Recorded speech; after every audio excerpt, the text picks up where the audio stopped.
حضرت علی نے فرمایا کہ صدقہ شفا دینے والی دوا ہے اور صدقہ جہنم کے مقابلے میں ڈھال ہے۔ اس تنزل رزق کا بھی صدقاتی، صدقہ دے کر رزق طلب کرو۔ آپ سے کسی نے پوچھا میں صدقہ خیرات کرنا چاہتا ہوں لیکن مجھے اندازہ نہیں کہ حقدار کون ہے اور کون حقدار نہیں ہے۔ یہ سن کر آپ نے فرمایا تم اس کو دو جو تم کو حقدار لگے اور اس کو بھی دو جو کہ تم کو حقدار نہ لگے۔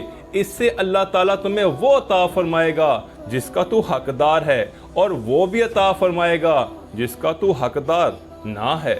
آپ کی وصیتوں میں سے ایک وصیت یہ تھی اما الصدقۃ فجہدک حتی تقولا، صدقہ کے سلسلہ میں تمہاری کوشش اس حد تک ہونی چاہیے کہ تمہیں کہنا پڑے قد اسرفت ولم تسرف، کہ میں نے اسراف سے کام لیا ہے جبکہ تم نے اسراف سے کام نہ لیا ہے۔ ان المسکین رسول اللہ، غریب و مسکین اللہ کا بھیجا ہوا ہوتا ہے۔ آپ نے صدقہ کی چند اقسام بیان فرمائی ہیں۔ ایک درہم کا ثواب 10 گنا صحیح الجسم مومن کو عطا کرنا، ایک درہم کا ثواب 70 گنا محتاج مومن کو عطا کرنا، ایک درہم کا ثواب 700 گنا محتاج رشتہ دار کو عطا کرنا، اور ایک درہم کا ثواب 1,00,000 گنا کسی طالب علم کو صدقہ دینا ہے۔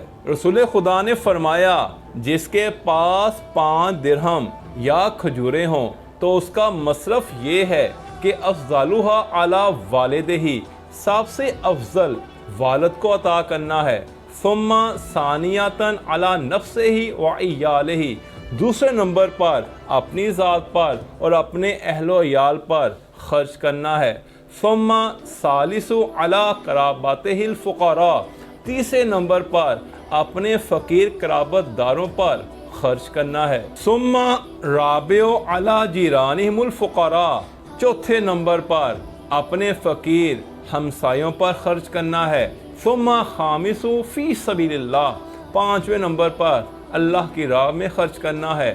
پھر فرمایا وَهِيَ خَصُّ اجرا، یہ کم درجہ والا اجر ہے۔ پھر آپ نے فرمایا لا صدقۃ بدون راحم محتاج، ہمیشہ صدقہ دیتے وقت اپنے غریب رشتہ داروں کو ترجیح دو۔